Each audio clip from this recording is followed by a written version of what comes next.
tilting around the map. There's tapping Q at people and picking your spot to all in. The Spartan Warrior vibe. But there were some things that just felt too generic to him. So we wanted to make him our Runeterra sort of one-man army rather than this faceless helmet guy.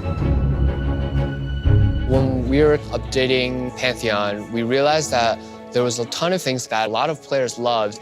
And I think ideally, we always want to keep that kernel of why there are still players who love that champion. So we thought, how can we not break a character and still bring it forward to a higher standard? Whenever we consider champion updates, we usually kind of are deciding whether or not to change a character or to move the character's story forward. With Pantheon, what we ended up doing is sort of summarizing all his lore that had existed, because we realized a lot of players really did like the character of Atreus as part of old Pantheon, and then using that as like the first 50% of his new bio. So old Pantheon started out as a man named Atreus, who was a very skilled fighter and wanted to ascend Mount Targon, and in the process became a vessel for the god of war, Pantheon. With this update, the actual aspect of war died during a fight with Aatrox, and Atreus has now returned in command of his own body, but still is able to wield the aspect of war's godlike power. Pantheon's new kit, art, and lore, we wanted to make him feel like a skilled warrior. So myself and Sunny, who's another artist here on the champion team, we went through a couple of ideas. One of them was where he had all these multiple spirit arms that would come out of him. There was also an idea where he had a bunch of like swords and spears and things stuck into his shield. And we were doing a lot of different things with the spear. We had all these floating bits going on. But as the project continued, it seemed like he was a bit unapproachable, unfamiliar, too godlike. He didn't have the grit or the gravity that we wanted. Through Pantheon's development, concept art works with narrative and design. They all sort of fuel each other. David Slagle on the narrative side, he had this really great story with this battle with Aatrox.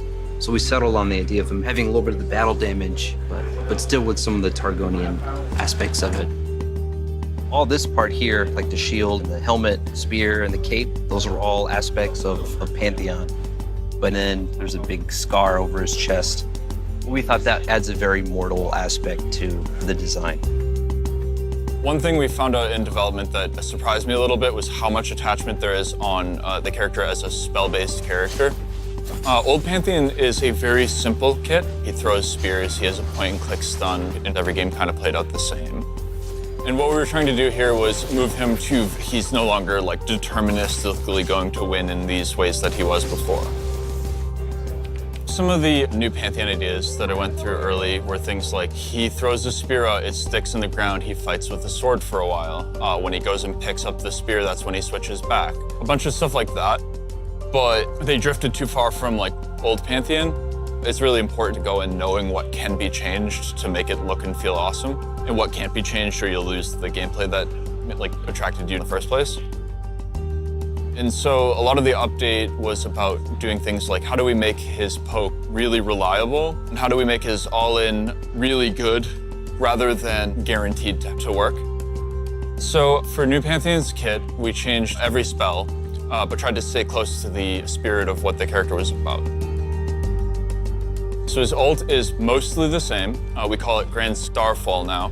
He comes in at an angle and comes streaking across the ground. There are, I think, some gameplay wins to that. I expect skilled Pantheon players to like hit more enemies with their Grand Starfalls than they did with old Pantheon's Grand Skyfall. What's really fun about Pantheon is that like he's not only just this cosmic figure that has a lot of like magic to him, he's also a physical warrior, and I think making physical warriors in this game is actually pretty challenging. He's using the physical spear shield, like he's not using magic power to fight. So for him, we actually cause a lot of impacts on the ground. And by having these very grounded elements, it helps him from feeling too magical and too godly and too heavenly, when most importantly, like, he is just a very, very strong warrior. I would say I'm nervous and excited about Pantheon going to players. Like, I'm very excited to see how players react to the stuff we kept, because it's much more important for an update like this to be like for the Pantheon player. A lot of the basic actions you're taking are going to be very similar to before. He's still a top laner or jungler primarily. You're still going to be trying to snowball around the map.